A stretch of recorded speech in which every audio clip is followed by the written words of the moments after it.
Olá, pessoal. Hoje é sexta-feira, 12 de dezembro de 2025, e nossos queridos amigos, o embaixador Chas Freeman e o coronel Larry Wilkerson, estão aqui conosco. Sejam bem-vindos de volta.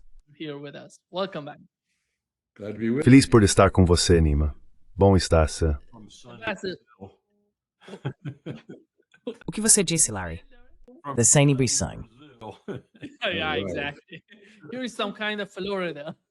Sim, exatamente. Aqui em alguma parte da Flórida. Deixe-me começar, embaixador, com o senhor e com o que aconteceu com o petroleiro na costa da Venezuela. Quando se observa toda a situação da apreensão desse navio, isso pode lembrar aquelas políticas antigas, vamos pressionar esses países. Mas agora, com o governo Trump e o que eles estão fazendo, Donald Trump estava falando em ficar com o petróleo. Não apenas apreender o navio, mas ficar com o petróleo. E aqui está o que Karoline Leavitt disse sobre a situação do petroleiro. Leavitt said about the situation with the tanker. Ela foi apreendida, como você sabe, e o Departamento de Justiça fez isso em conjunto com a Guarda Costeira e o Departamento de Defesa. A embarcação está atualmente passando por um processo de confisco. Os Estados Unidos têm uma equipe completa de investigação no local, a bordo do navio, e as pessoas a bordo estão sendo entrevistadas. Qualquer evidência relevante está sendo apreendida. Quanto ao petróleo, essa é uma questão diferente. Como você sabe, Peter, a embarcação irá para um porto e os Estados Unidos pretendem apreender o petróleo. No entanto, existe um processo legal para essa apreensão e esse processo será seguido. Sim, embaixador. Bem, o processo legal aqui é um ato de pirataria seguido de roubo.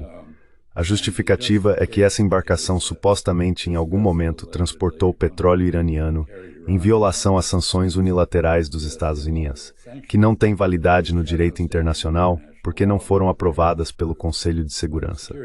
A administração agora designou 6 embarcações adicionais que transportam petróleo para a Venezuela, também com a intenção de apreendê-las. Assim, a mídia americana são claro, empresa focada nas questões legais.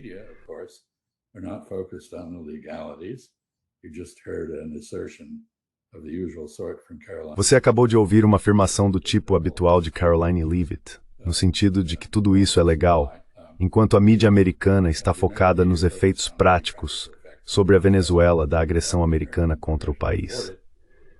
Agora, isso desviou a atenção dos assassinatos no barco, não necessariamente do assassinato dos sobreviventes no primeiro ataque.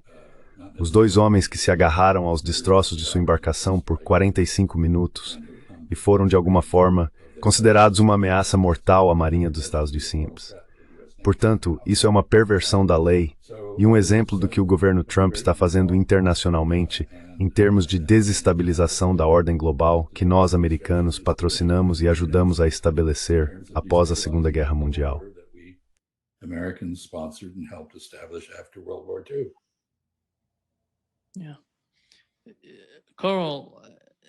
Sim. Cal, olhando para a situação da Venezuela, eu quero entender o panorama geral da América Latina. O governo Trump continua dizendo que quer focar no hemisfério ocidental. Essa é realmente a maneira de fazer isso ou de conquistar os países da América Latina?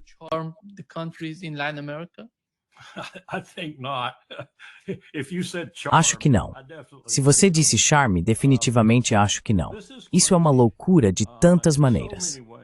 Estamos voltando ao período logo após nos tornarmos uma nação, quando George Washington estava tremendamente frustrado com o fato de que as marinhas francesa e britânica navegavam pelos mares e tinham regras e leis que lhes permitiam saquear os navios de outras pessoas.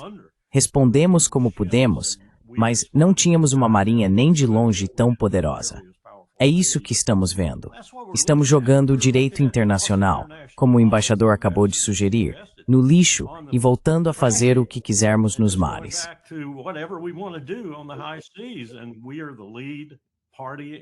E nós somos o partido que lidera isso. Agora, deixe-me lembrar rapidamente a todos que em 2024, Vladimir Putin invalidou a doutrina Monroe. Na prática, quando enviou o almirante Gorshkov para Havana, acompanhado por um submarino movido à energia nuclear.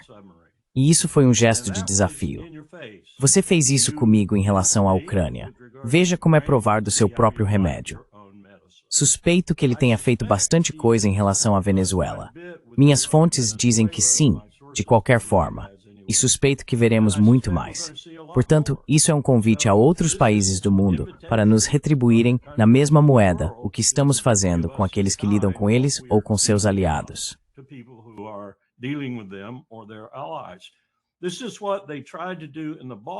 Foi isso que eles tentaram fazer no Báltico. Eles, sendo nanicos como Estônia, Lituânia e outros países da OTAN, contra a frota secreta russa.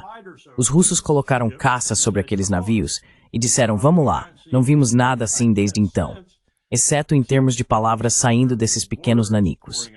Mas ao mesmo tempo, é um precedente perigoso de se estabelecer, porque toda vez que você envolve uma potência como Rússia, China ou Estados Unidos nessa disputa, corre o risco de um conflito mais amplo. E deixe-me acrescentar que acho que o embaixador está absolutamente certo. Estamos transformando o direito internacional em um fator inexistente, e isso vai desde a pirataria em alto mar até esses assassinatos, sobre os quais ele também tem razão.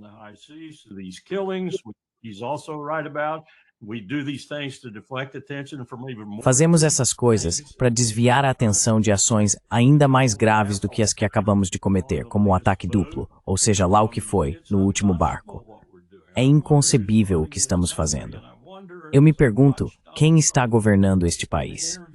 E me pergunto, ao ver Donald Trump em entrevista após entrevista, se fazer de completo idiota, sem nem se lembrar de 3 a 8 de dezembro do que disse, se ele está sempre em plena posse de suas faculdades, e somebody torst fortune do finseling e remeta. Então estamos diante de um mulato. So we're confronted with a real mess. I think, if I may, I would. Acho que, se me permitem, gostaria de comentar sobre os efeitos práticos da doutrina Monroe versão 2, com a correlação de Trump, que basicamente diz que todos no hemisfério devem se curvar à soberania americana e que não respeitaremos a soberania de mais ninguém. De alguma forma, isso supostamente deveria convencer os povos da América Latina e do Caribe de que devem evitar relações com a China. Mas o efeito real será levá-los a se armarem contra nós. Assim como Larry, de certa forma, sugeriu que os russos estão fazendo com as defesas aéreas na Venezuela, além de outros equipamentos, imagino. As well as other equipment, I suppose.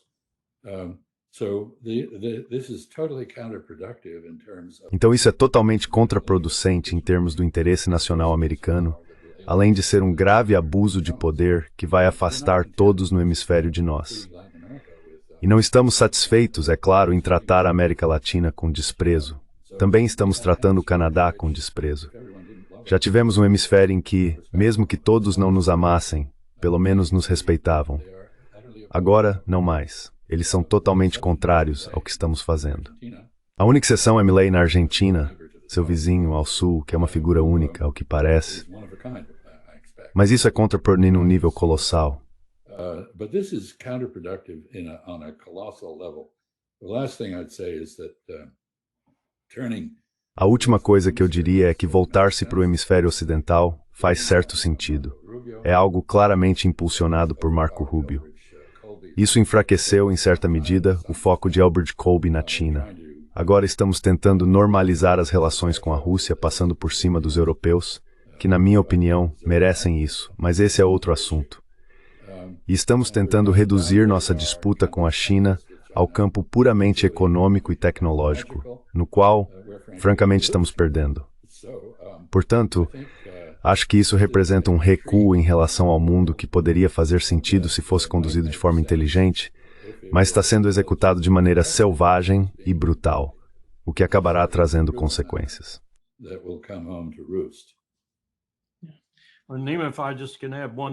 Bem, Nima, se eu puder apenas acrescentar uma coisa a isso, em relação ao que o embaixador acabou de dizer, se você viu, acho que foi há 2 dias, o agora envelhecido líder do Canadá anunciou uma nova política econômica que, em essência, desvincula a economia do Canadá da dos Estados Unidos.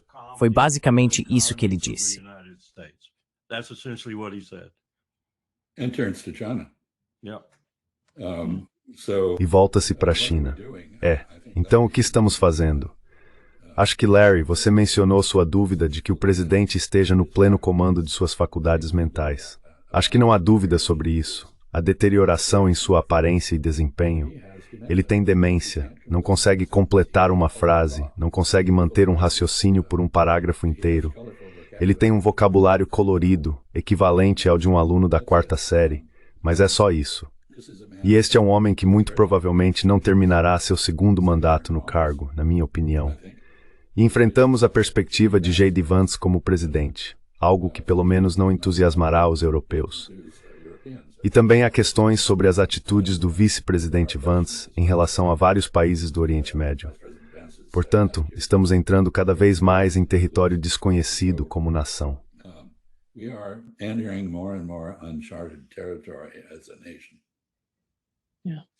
Sim, aqui está o vídeo que acho que vocês dois estavam mencionando, sobre Donald Trump e o estado da mente dele. Você divulgou o vídeo do primeiro ataque ao barco em 2 de setembro, mas não o do segundo. Você vai divulgar esse vídeo para que o povo americano possa ver por si mesmo o que aconteceu?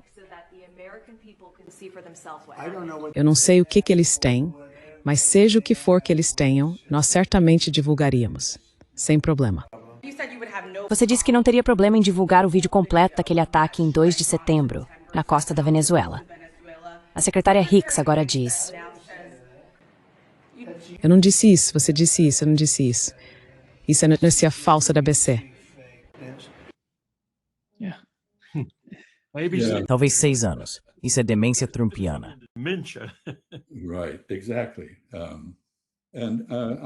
Certo, exatamente.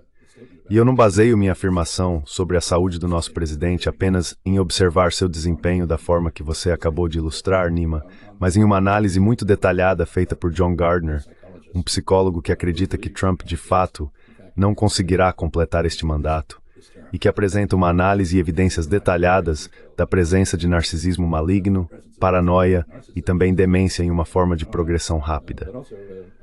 E, como mencionei, acho que moro em um armazém da Kaiser e vejo a demência se desenvolver. É algo bastante inconfundível em nosso presidente nesse momento.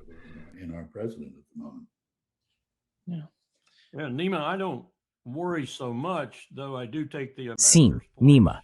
Eu não me preocupo tanto. Embora eu leve a sério os pontos do embaixador sobre J.D. Vance se tornar presidente, quanto me preocupo com o que vi com Biden.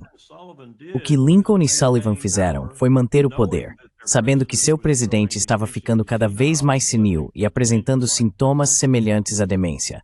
Eles praticamente orquestraram a política dos estados, mesmo sem terem sido eleitos, por pelo menos o último ano. Se Donald Trump entrar nesse tipo de estado, esse grupo, de Miller a Hegseth a Rubio, vai simplesmente enlouquecer com as políticas que podem influenciar e ninguém vai detê-los.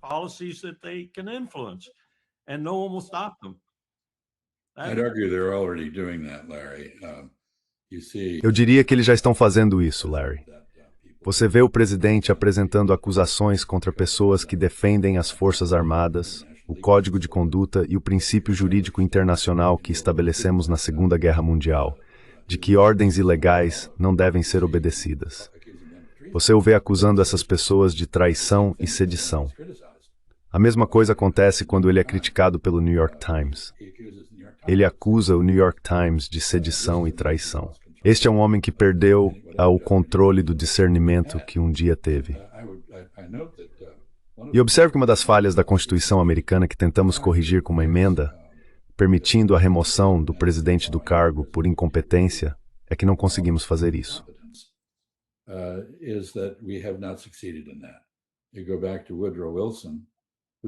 Voltando a Woodrow Wilson, cuja esposa basicamente governou o país depois que ele sofreu um derrame, algo que ele não revelou ao público por muito tempo. Tivemos Franklin Roosevelt em seus últimos dias, já sem condições, mas ainda no comando. E Joe Biden é o exemplo mais recente de alguém que, seja quais forem as qualificações que trouxe ao cargo no início, as perdeu até o fim de seu mandato. Portanto, esse é um problema que precisamos resolver constitucionalmente, quando e se voltarmos a dar atenção à Constituição.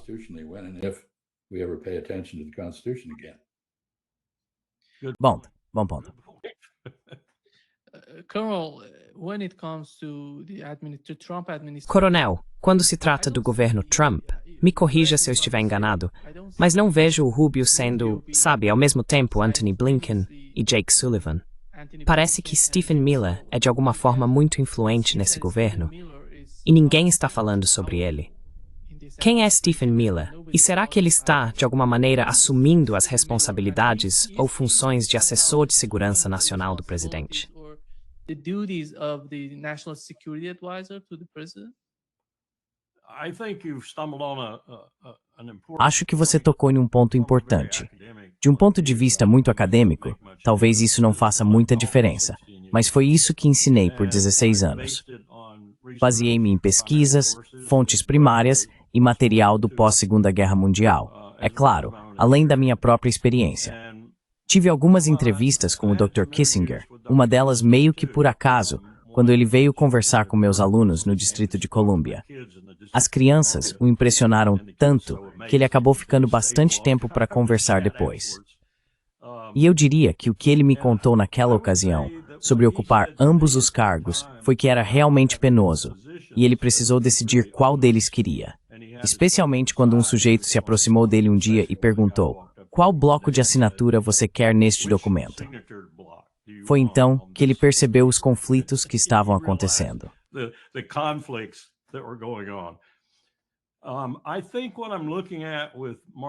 Acho que o que estou vendo com Marco Rubio é que simplesmente não há nenhum assessor de segurança nacional.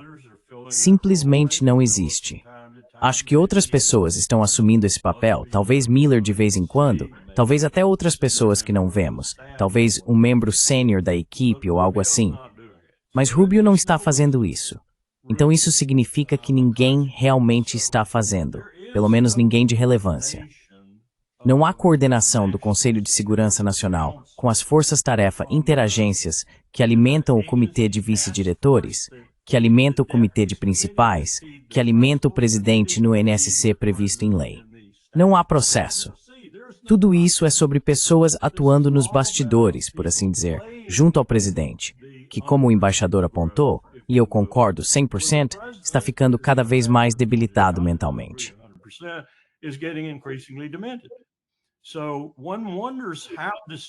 Então a gente se pergunta como as decisões são realmente tomadas e, mais ainda, como são executadas nessa administração, além das que envolvem os militares. Porque se você estuda o período pós-Segunda Guerra Mundial em particular, vê uma crescente militarização do processo decisório e uma influência abundante dos militares sobre ele. Hoje em dia, isso inclui até o presidente do Estado-Maior Conjunto, sendo, mais ou menos, um membro pro forma.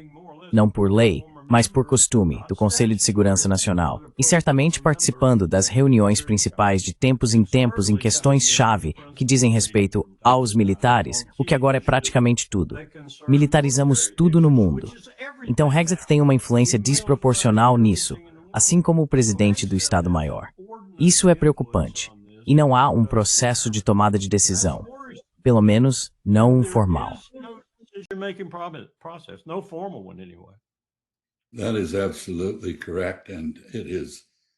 Isso está absolutamente correto. E isso explica boa parte do comportamento muito errático, imprevisível e contraproducente que você vem adotando internacionalmente. Na administração Eisenhower, Andy Goodpaster era a equipe do Conselho de Segurança Nacional. Ele era a equipe inteira. Não havia mais ninguém. Kennedy queria ser mais participativo, então trouxe 6 pessoas, Walt Rostow, McGeorge Bundy e outros. E eles basicamente tomaram o processo de tomada de decisão da burocracia permanente e nos levaram ao Vietnã. Ao longo dos anos, a equipe do Conselho de Segurança Nacional foi se expandindo continuamente. No governo Biden eram cerca de 600 pessoas. Claro, 600 pessoas formam um pequeno exército. Não dá para coordenar isso muito bem.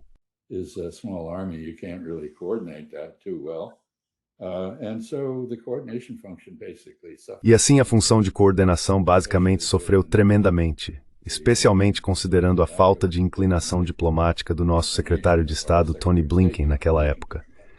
Nós não queríamos conversar com ninguém sobre nada sério. Agora, porém, Não há uma equipe do Conselho de Segurança Nacional digna de menção, e Larry está absolutamente certo. Não existe um processo de formulação de políticas. As políticas não são desenvolvidas com base na expertise existente dentro do governo federal, na medida em que ela não tenha sido destruída, o que certamente aconteceu, especialmente no Departamento de Estado. E nós realmente abordamos tudo como uma questão militar. Ele está absolutamente certo. Pete Hegseth, não acho que alguém se lembrar de Abraham Lincoln quando lhe disseram que Ulysses S. Grant era um bêbado, perguntou qual marca de uísque ele bebia porque queria um pouco. Que alguém perguntaria isso sobre Hegseth. Quantidade de sobra. E uma coisa repugnante.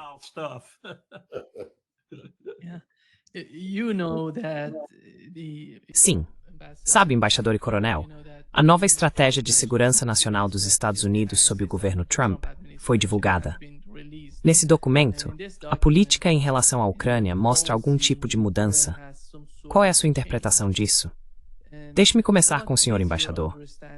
Qual é a sua compreensão da nova estratégia de segurança nacional dos Estados Unidos?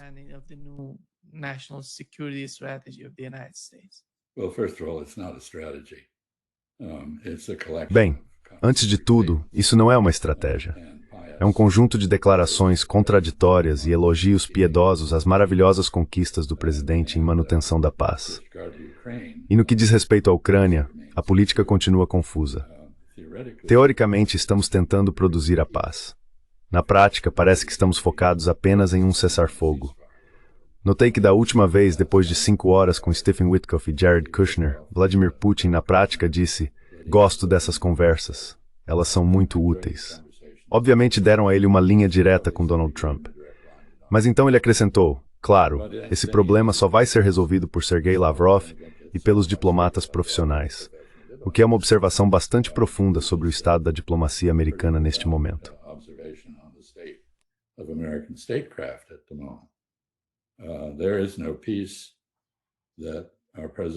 Não existe a paz que o nosso presidente afirma ter alcançado que seja de fato uma paz. Índia e Paquistão não estão em paz, pelo que posso perceber. Ruanda e a República Democrática do Congo estão, como se sabe, ampliando sua guerra, não a reduzindo. Tailândia e Camboja voltaram a se bombardear. E não percebo muita paz entre Armênia e Azerbaijão. Não há paz na Ásia Ocidental, entre Israel e os palestinos, Israel e o Líbano, Israel e a Síria, Israel e o Iêmen, ou Israel e o Irã. Onde está a paz? Não há paz na Ucrânia. E acho que outra coisa que Vladimir Putin disse, o que é notável, é que se não houver um processo de negociação, um processo diplomático, que produza uma resolução dessas diferenças que levaram a essa guerra na Ucrânia, então eles simplesmente a tomarão pela força.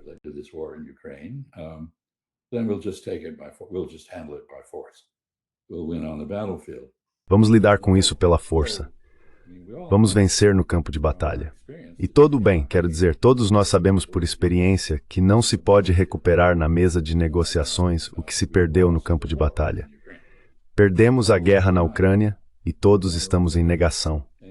Não queremos admitir isso e estamos permitindo que a Ucrânia seja destruída ao continuar essa guerra. Existem diferenças significativas entre russos e ucranianos, é claro, em questões territoriais. Volodymyr Zelensky agora diz que não haverá concessões territoriais, o que é totalmente irrealista, porque ele já perdeu 20% do território da Ucrânia e não vai recuperá-lo. Então, o que a estratégia de segurança nacional tem a dizer sobre a Ucrânia? Mais do mesmo.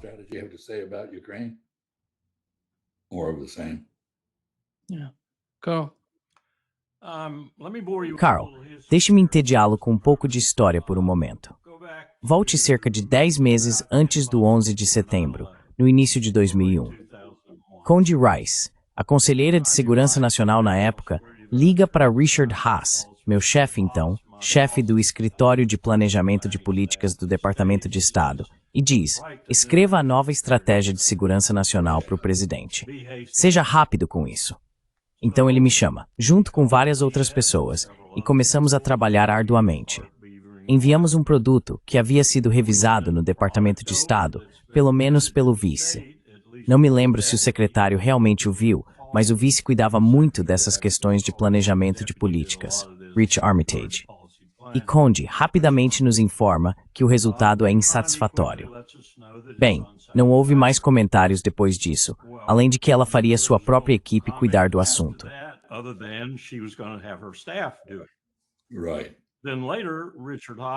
Certo. Depois, Richard Haas, que conversava com a Conde praticamente todos os dias, eles se conheciam havia muito tempo, nos contou em uma reunião matinal que a Conde também não estava satisfeita com o que sua equipe havia preparado, então ela terceirizou o trabalho. Foi assim que a Estratégia de Segurança Nacional de 2002, um documento que Colin Powell disse não valer mais do que cuspe, citando outro cavalheiro, acabou sendo criada. Agora, avançando para o presente, posso dizer com bastante confiança que as pessoas que escreveram aquela Estratégia de Segurança Nacional trabalham no Heritage. Elas foram orquestradas por certos personagens da administração. E aqui está o que eu acho que essa estratégia realmente tenta dizer, embora em muitos trechos seja bastante incoerente.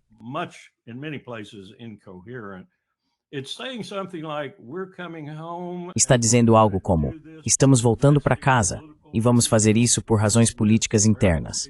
Vamos convencer o povo americano de que estamos nos retraindo, blá blá blá. Mas, na verdade, o que estamos fazendo é nos preparando para enfrentar a China. E você vai notar que nas margens continuaremos no Mar do Sul da China. Continuaremos com nossos aliados naquela região e seremos muito firmes, especialmente no Mar do Sul da China.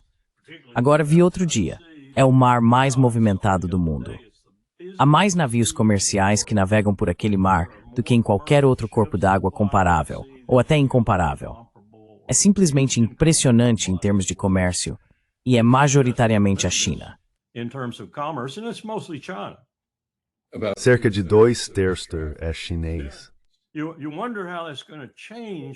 Você se pergunta como as coisas vão mudar agora se todas essas ferrovias entrarem em operação, porque isso reduziria notavelmente os custos de transporte da China a partir de seus portos no Pacífico. Então, se essa questão na Europa for resolvida de alguma forma, que permita o funcionamento das ferrovias e daquela que está sendo construída ao longo do Golfo Pérsico e em outros lugares, isso muda toda a dinâmica. Mas ainda assim, essa estratégia diz, vamos enfrentar a China. Sabemos que vamos enfrentar a China e vamos, poupar nossos recursos. E vamos sair do hemisfério ocidental. Veja, Nima, na América do Sul, acho que todos os países da América do Sul têm mais comércio com a China do que com qualquer outro país do mundo, incluindo os Estados Unidos. Então, quer dizer, vamos expulsá-los? É isso que essa estratégia propõe. Na minha opinião, é um absurdo.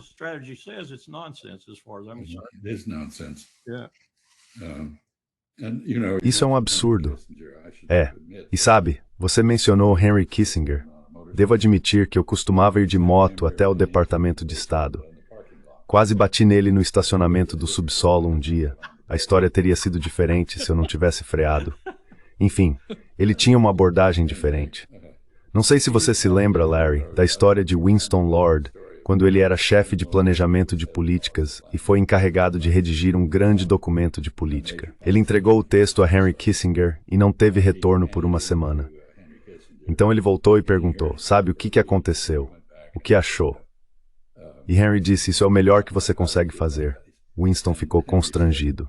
Pegou o texto de volta, reescreveu e o reenviou. E Henry Kissinger disse novamente, isso é o melhor que você consegue fazer? E Winston respondeu, sim. E Henry disse, agora eu vou ler. Ele ainda não tinha lido.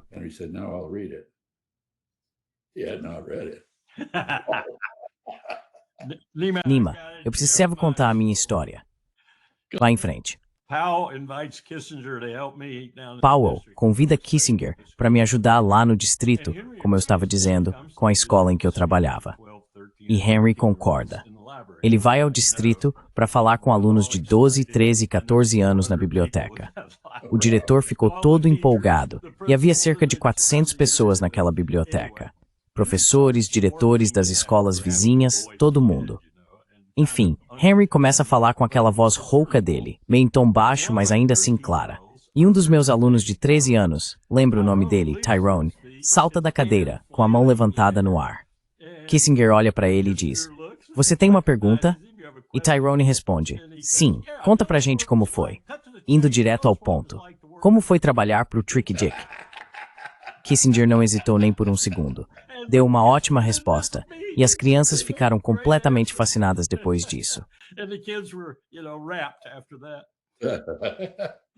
Wonderful. Yeah. Ambassador, we know Sim. Embaixador, sabemos que durante o governo Biden, um dos pontos importantes, ou talvez o mais ousado, na estratégia de segurança nacional, foi essa confrontação entre democracias e autocracias. Quando olhamos para o novo documento, é basicamente a mesma coisa, mas com palavras diferentes, porque o inimigo é novamente a China. O principal inimigo continua sendo a China. Eles não mudaram o tom.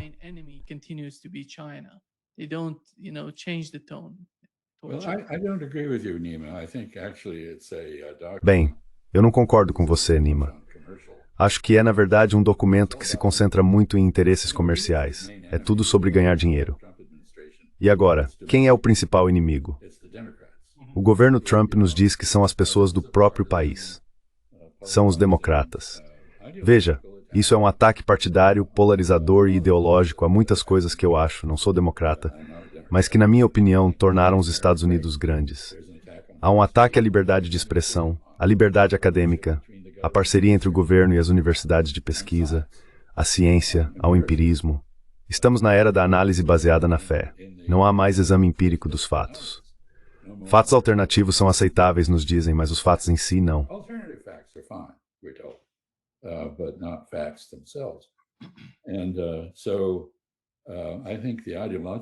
Então eu acho que o impulso ideológico se inverteu, e agora é doméstico, não externo. Uma das coisas que eu até gosto nessa chamada estratégia, que nem chega a ser um conjunto de táticas, na verdade, é que, ao que parece, decidimos que, em grande parte, exceto na Europa, onde vamos intervir diretamente na política interna para fortalecer movimentos de direita como alternativa para a Alemanha, estamos fora do negócio de exportar ideologia. Sabe, não vamos mais promover a democracia. Vamos lidar com os criminosos como eles são, sem tentar reformá-lo.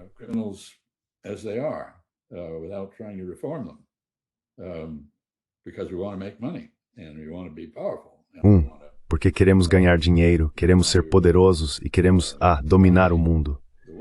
E tudo isso é extremamente reminiscentemente do que Hannah Arendt escreveu sobre as origens do autoritarismo, que basicamente dizia que, se um grupo poderoso, neste caso, os americanos de origem europeia, sente que perdeu poder, que foi marginalizado, ele recorrerá a um homem forte que lhes diga que a razão pela qual perderam poder e influência é que seus inimigos os prejudicaram, fizeram algo contra eles. E neste caso, os inimigos são os imigrantes. Você sabe, a mudança na composição da sociedade americana. Nenhuma diversidade de qualquer tipo é mais bem-vinda.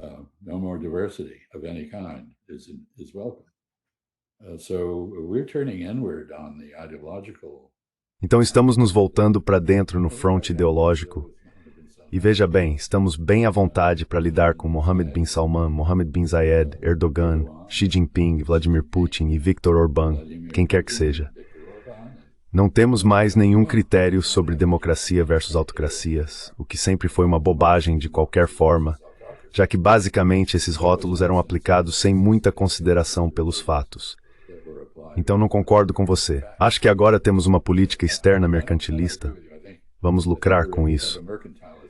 E também não acho que vá funcionar, porque estamos voltando a essas teorias malucas, como tarifas como meio de reindustrializar os Estados Unidos, o que não está acontecendo e não vai acontecer.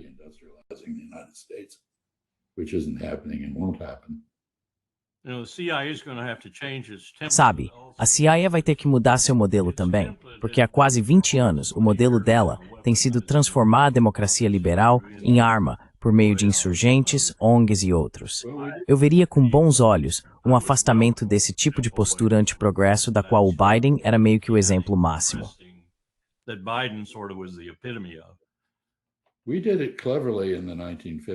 Fizemos isso de forma inteligente nos anos 1950. Não sei se você se lembra, Larry, havia uma revista patrocinada pela CIA chamada Encounter, e ela era brilhante. A agência de informação dos Assonês, para a qual trabalhei brevemente em 2 ocasiões, tinha algo chamado Problems of Communism, que era uma arma de primeira classe na utilização ideológica da democracia liberal. E então, é claro, a ligação com a CIA foi exposta, e tudo passou para o National Endowment for Democracy, que era o equivalente aberto da CIA. Eles continuaram, embora não com a mesma habilidade. Concordo com você, deveríamos estar fora desse tipo de negócio.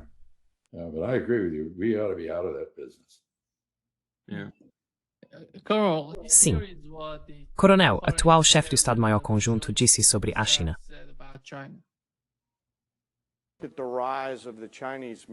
À medida que o poder militar chinês cresce, nosso objetivo na força conjunta é criar múltiplos e simultâneos dilemas para todos os nossos adversários ao redor do mundo, de modo que ajam com cautela e pensem duas vezes antes de fazer qualquer coisa que possa representar uma ameaça ao povo americano.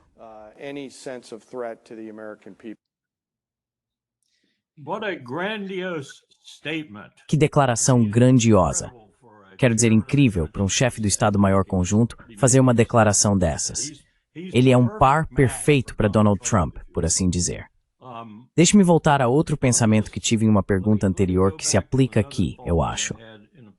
2 generais, ambos generais de divisão, e um deles era responsável pelos componentes da reserva. Todo o complexo do que você poderia chamar de fatores e unidades relacionados à saúde. Em outras palavras, ela era responsável por cada hospital, cada consultório odontológico e assim por diante nas reservas do Exército, que seriam essenciais em qualquer conflito de grande escala. Essenciais. Absolutamente essenciais. Você não pode travar uma guerra sem seus hospitais, suas enfermeiras, seus médicos e assim por diante.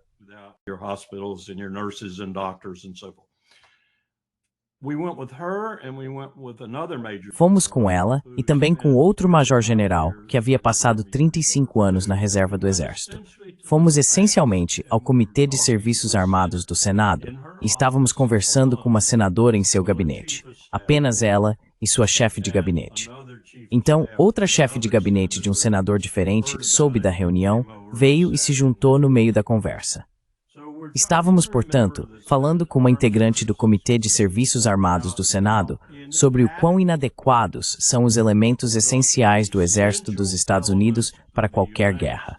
As outras forças estão em situação muito melhor. Na verdade, eles têm enfrentado um déficit de recrutamento de 45% a 50% há quase uma década e meia em todos os ramos, exceto nos componentes da reserva do Corpo de Fuzileiros Navais.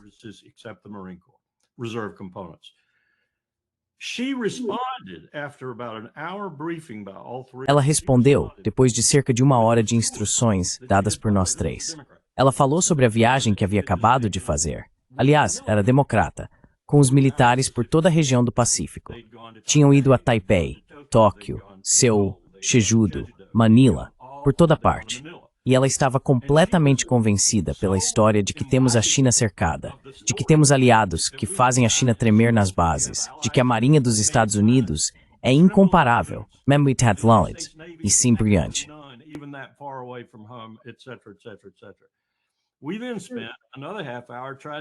Depois passamos mais meia hora tentando tirar dela aquela ideia absurda que tinham enfiado na cabeça dela. Não fomos muito bem-sucedidos.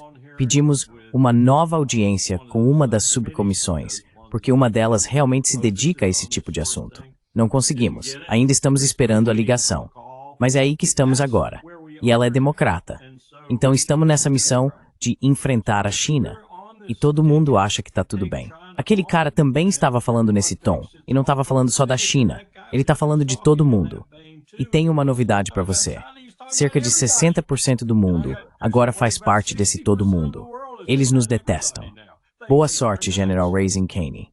Good luck, General Raising Cane.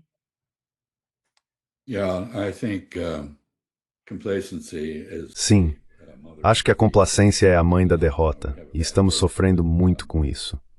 Não acredito que o desafio vindo da China seja realmente militar. Claro, se considerarmos Taiwan como o quinquipimã do Estado ou algo assim, então dá para argumentar nesse sentido. Mas, como a guerra civil chinesa ainda não acabou e eles estão determinados a encerrá-la, prefeririam fazê-lo por meio de negociação. Eles estão se fortalecendo para fazer a Taiwan uma oferta que não possa recusar. E é exatamente por isso que a declaração da primeira-ministra Takahiti de que Taiwan faz parte do perímetro de defesa japonês provocou uma reação tão forte dos chineses. Basicamente, ela enfraquece o esforço psicológico deles para negociar com os taiwaneses. De qualquer forma, o verdadeiro desafio é econômico e tecnológico. Mesmo na área militar, não vemos em boa posição nesse confronto.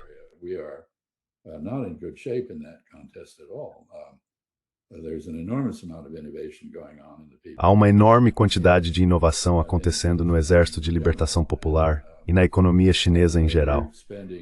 E veja, estamos gastando trilhões de dólares desenvolvendo algum tipo de IA, cujo uso ninguém realmente sabe ao certo. Enquanto isso, os chineses estão ocupados integrando em tudo. Segundo o Instituto Australiano de Política Estratégica, entre as 64 categorias de tecnologia que eles monitoram, a China está à frente em 57. Nós estamos à frente em 5 e a Coreia do Sul em 2. Isso não deixa espaço algum para a Europa, aliás, que está realmente se deteriorando diante dos nossos olhos. Portanto, acho que esse tipo de triunfalismo, essa complacência, essa bravata, essa arrogância, são o som da nossa derrota. Se algum dia entrarmos em uma guerra, o que com a graça de Deus espero que não aconteça.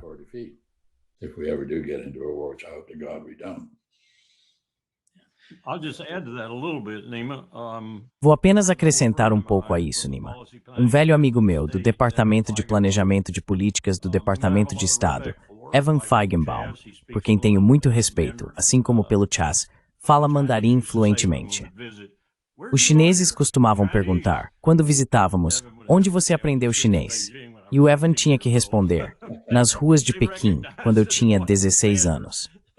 Eles percebiam que não era o padrão, mas ele conseguia falar o padrão. De qualquer forma, o Evan organizou na Fundação Carnegie uma série de briefings e eu assisti ao primeiro ontem. Um general bastante competente conduz os briefings, acho que ele é um 3 estrelas aposentado, creio que ligado a Carnegie Hart. Os briefings tratam do exército chinês e, em particular, da relação entre a liderança militar chinesa e o Politburo e outras estruturas, incluindo o MOFA. E eu fiquei impressionado com o primeiro briefing.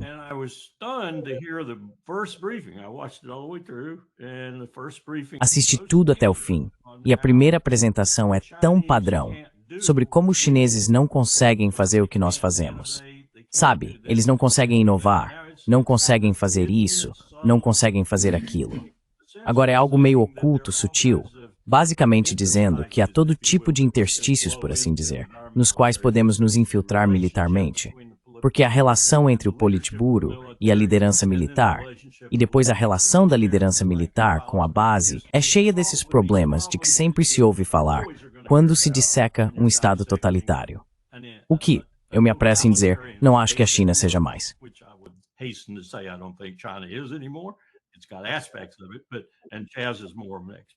Tem aspectos disso, e o Chaz é mais especialista nesse ponto. Mas isso vai de encontro ao que acabei de ouvir do Ken. Isso é um absurdo. Não me importa, se você sabe, há um velho ditado que diz que a quantidade tem uma qualidade própria. Nós não vamos vencer a China em uma guerra convencional. De jeito nenhum. Não me importa quantos possam imaginar, quantos planos ou quantos analistas falem sobre a inadequação da relação chinesa entre o partido e o exército. Isso não vai acontecer. Mas a China também não quer isso, e Xia estava insinuando. Acho que a China está ultrapassando. Tudo bem.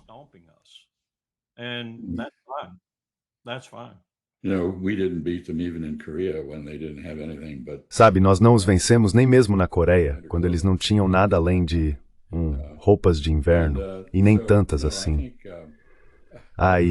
Então não, eu acho que, Larry, você acabou de me lembrar sobre o tema da complacência.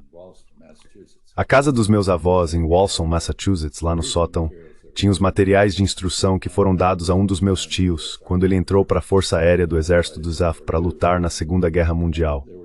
E havia 2 folhetos que eu achei realmente marcantes. Um era Como Distinguir um Chinês de um Japonês. E aparentemente, os chineses eram os bons e os japoneses eram os maus. Isso era refletido na estrutura dos olhos. Se as pálpebras apontassem para baixo, era japonês, se apontassem para cima, era chinês. O que era uma completa besteira. which is total crap. And the other thing was E a outra coisa era, os japoneses não podem voar por causa da prega epicântica, sabe? Nos olhos deles, que o Vincent estava voando. Bem, diga isso pro pessoal de Pearl Harbor. Sabe, é só que estamos fazendo a mesma maldita coisa. Estamos em negação sobre o fato de que, sabe, o que a China está fazendo corresponde de forma bem eficaz à nossa estrutura de forças. Espero em Deus que se entrarmos em uma guerra, ela permaneça convencional. Mas todo o cenário que foi simulado para uma guerra entre os Estados Unidos e a China termina com cerca de 2/3 da nossa força aérea e marinha destruídos. E o mesmo do lado chinês, mas eles podem se reconstruir rapidamente, e nós não. Não temos a capacidade de expansão que tínhamos na Segunda Guerra Mundial, e estamos presumindo que temos. Quero dizer, há uma pressuposição não dita de que essa capacidade ainda existe, e não existe. that capacity is still there, and it isn't.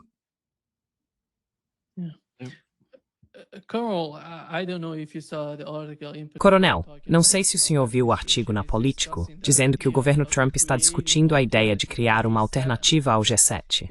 Eles estão falando de um C5, ou Core 5, formado pelos Estados Unidos, China, Índia, Rússia e Japão se unindo.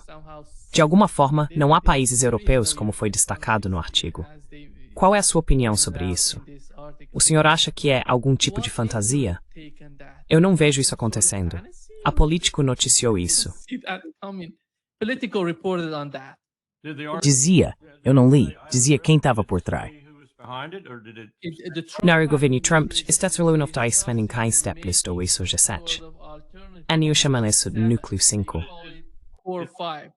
Mas não dizia quem na administração Trump. It's actually a substitute for the UN Security Council.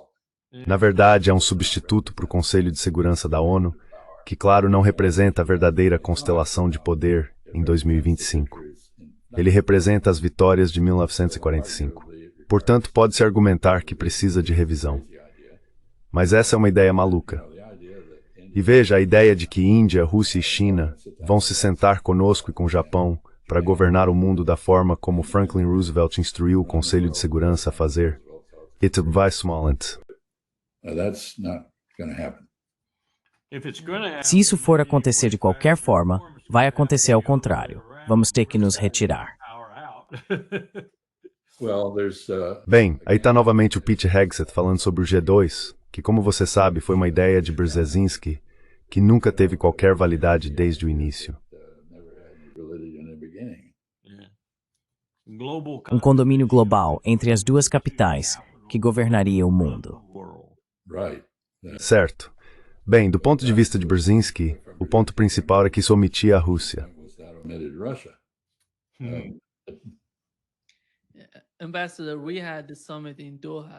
Embaixador, tivemos a cúpula em Doha, no Catar, e todos esses países da região se reuniram para conversar e discutir entre si. Um dos painéis foi, não sei se o senhor viu, Trita Parsi conversando com o ex-ministro das Relações Exteriores do Irã, ex-vice-presidente e atual assessor do presidente do Irã, sobre a política iraniana em relação ao que está acontecendo entre Israel e Gaza e em todo o mundo árabe. Aqui está o que Javad Zarif disse.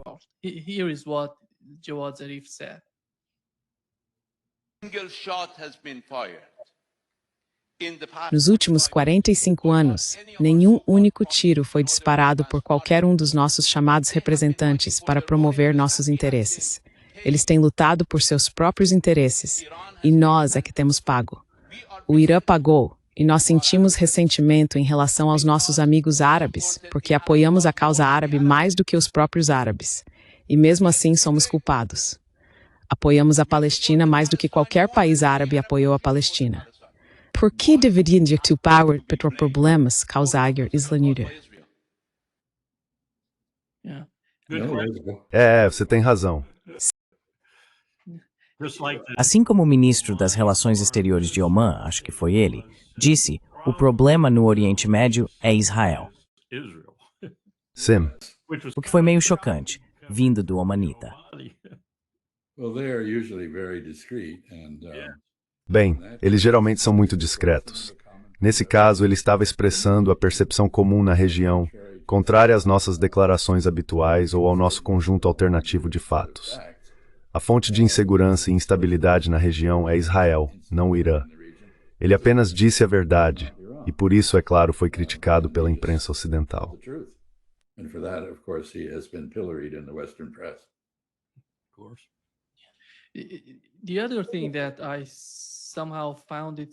Outra coisa que achei fascinante foi que Turki al-Faisal, que costumava apoiar alguns desses grupos islâmicos radicais no Oriente Médio, declarou que o inimigo não é o Irã, é Israel. Ele disse que a maior ameaça à estabilidade da região é Israel.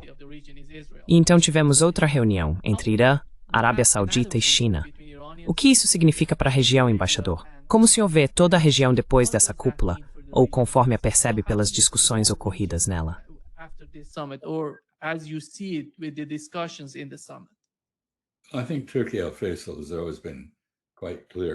Acho que Turki sempre foi bastante claro sobre o perigo que Israel representa para o reino da Arábia Saudita.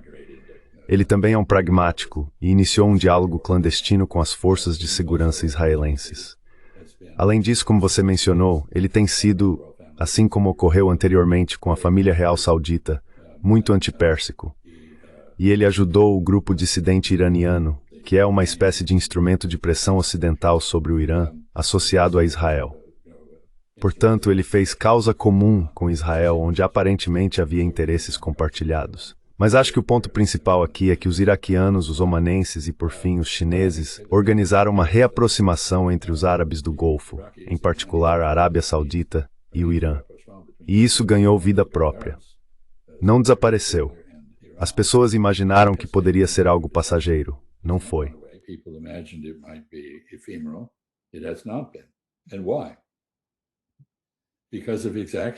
E por quê?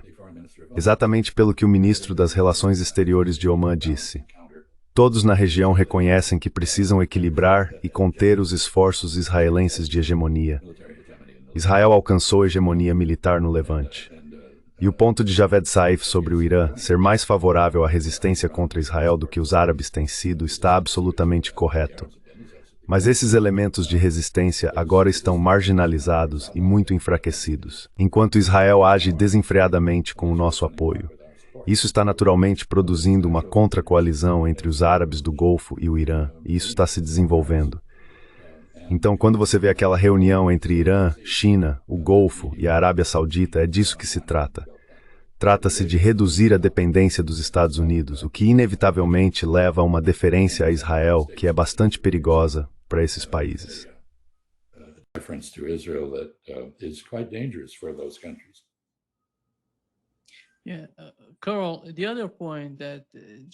Sim, Carl, o outro ponto sobre o qual Javad Zarif estava falando, perguntaram a ele se a resistência existe por causa do Irã, por causa do apoio vindo do Irã, e ele disse que não, que a resistência não depende disso. Mesmo que o Irã não apoiasse, ela ainda estaria lá, ainda lutando. E essa é a realidade da resistência, na minha opinião. Você acha que se amanhã, vamos supor, porque a mentalidade em Israel é que se eles fizerem uma mudança de regime no Irã, toda a questão da Palestina e do Líbano simplesmente desapareceria de repente? É esse o caso?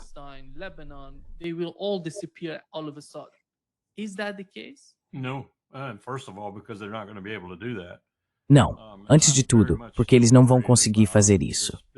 E eu ainda estou muito preocupado com essa situação em Rafah e em outros lugares. Essa confusão vai se expandir para o ataque rápido que Netanyahu quer realizar em relação ao Irã. E você e eu sabemos que ele vai acabar se dando mal. Mas deixe-me voltar um pouco. Isso não é uma discussão. É uma diferença de opinião que Steve Walt, John Mearsheimer e eu temos sobre a questão de Israel.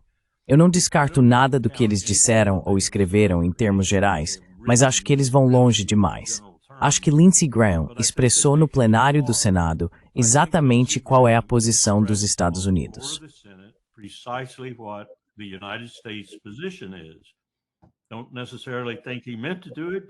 Eu não acho necessariamente que ele tenha feito isso de propósito, mas fez. E ele disse, estou quase citando diretamente, ouçam pessoal, se Israel não estivesse fazendo isso, nós teríamos que fazer. Vocês prefeririam que nós fizéssemos? Fim do comentário. O que quero dizer com isso é que não é Israel que está levando os Estados Unidos ao conflito. São os Estados Unidos que estão usando Israel. E aquele comentário, feito pelo ministro das Relações Exteriores de Omã, deveria ter terminado com entre parênteses, com o apoio dos Estados Unidos. São os Estados Unidos que estão causando a confusão ali. Para os Emirados, para o Kuwait, para o Catar, para quem quer que você queira citar, no mundo árabe ou no sudoeste da Ásia. São os Estados Unidos que estão fazendo isso.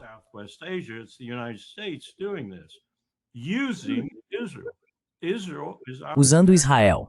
Israel é o nosso cão de ataque no Levante, ponto final. A menos que você entenda isso, e a menos que esteja disposto a lidar com isso, e os árabes nunca estiveram dispostos a lidar com isso, nem hoje, direi o seguinte. Certa vez, em um almoço, eu estava conversando do outro lado da mesa com um cara do Washington Post. Não consigo me lembrar do nome dele agora. Nunca achei que fosse muito bom de qualquer forma. Um redator de editoriais. Também estava presente Turki Al-Faisal. Enquanto conversávamos, e enquanto David Martin, algo assim, comentava entre nós, percebi que talvez Turki, por ter sido chefe de inteligência por tanto tempo, entendesse o ponto que eu estava levantando, mas não queria reconhecê-lo ali, à mesa do almoço.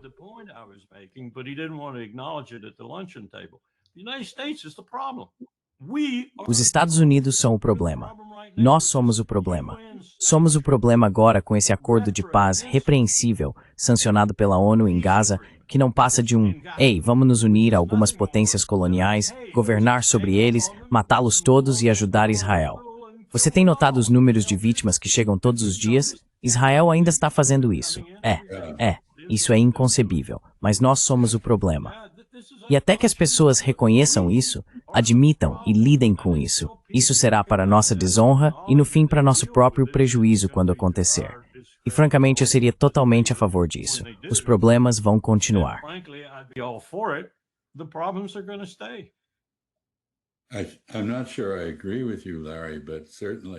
Não tenho certeza se concordo com você, Larry, mas certamente passamos de facilitadores dos ataques israelenses pela região a parceiros plenos neles. E sei que há um texto muito interessante escrito por Josh Paul, que teve a coragem moral de se demitir do Departamento de Estado em vez de aprovar armas para o genocídio de Israel. Ele argumenta que nosso compromisso com a chamada vantagem militar qualitativa basicamente priva Israel de qualquer incentivo para fazer algo diferente da nossa vontade, e de fazê-lo com riscos enormes para si e para nós. Confiante de que aconteça o que acontecer, eles sairão por cima, porque nós os ajudaremos a conseguir isso. Então talvez, quero dizer, não acho que seja preciso aceitar a tese de que tudo isso é uma política deliberada nossa, a tese de Lindsey Graham, para perceber que nós somos o problema. E precisamos lidar com isso se quisermos que haja algum tipo de paz, seja para Israel, para os palestinos, ou para qualquer outra pessoa na Ásia Ocidental.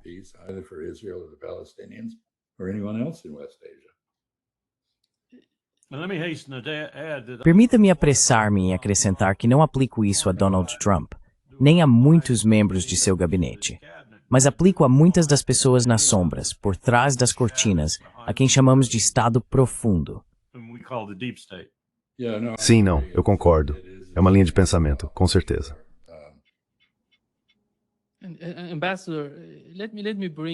Embaixador, permita-me trazer um pouco da Europa para a conversa. Tivemos a líder do Partido Conservador do Reino Unido, Kemi Badenoch, que tem origem afro-britânica, dizendo que o que a Ucrânia e Israel estão fazendo é o trabalho sujo. E tivemos o chanceler alemão, durante a guerra entre o Irã e Israel, dizendo que Israel está fazendo o nosso trabalho sujo.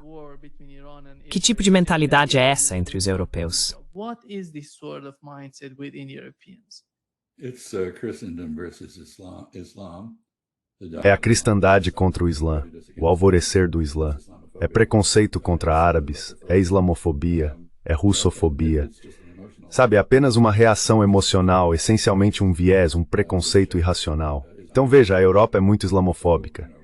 Eles não deixam a Turquia entrar na União Europeia porque é muçulmana. Eles gostariam que Kosovo não fosse muçulmano.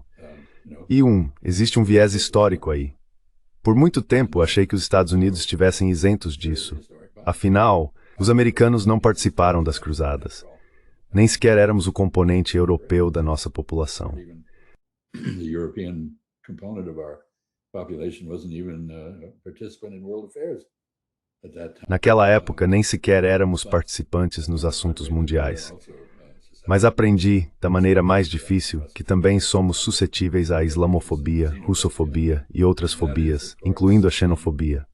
E isso, é claro, voltando novamente ao documento da Estratégia de Segurança Nacional, um dos principais focos: apoiar pessoas que não se parecem conosco, mantendo-as afastadas. Agora temos comentários abertamente racistas quase todos os dias vindos do presidente sobre somalis e outros.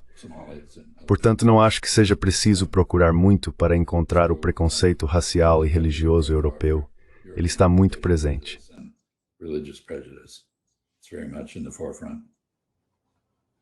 Sim. Carl, você quer acrescentar algo?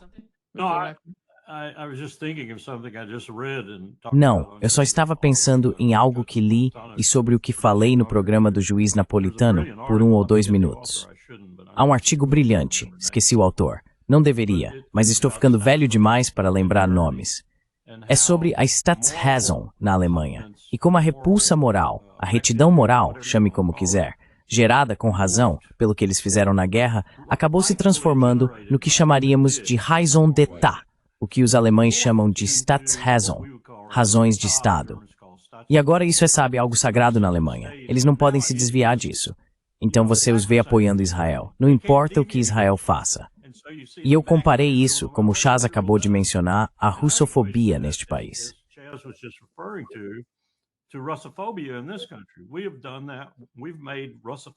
Nós fizemos isso.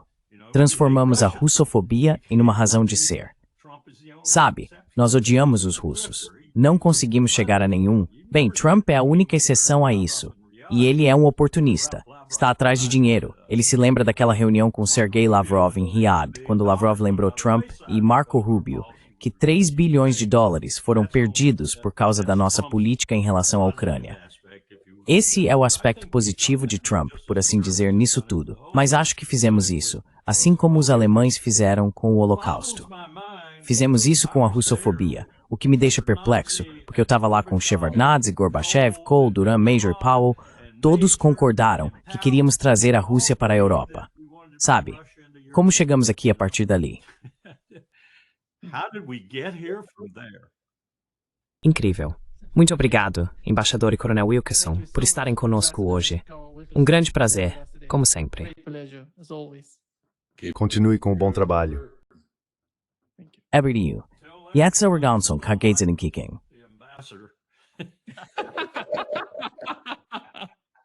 Eu também gosto do Larry Johnson. Sim, eu também. Tchau.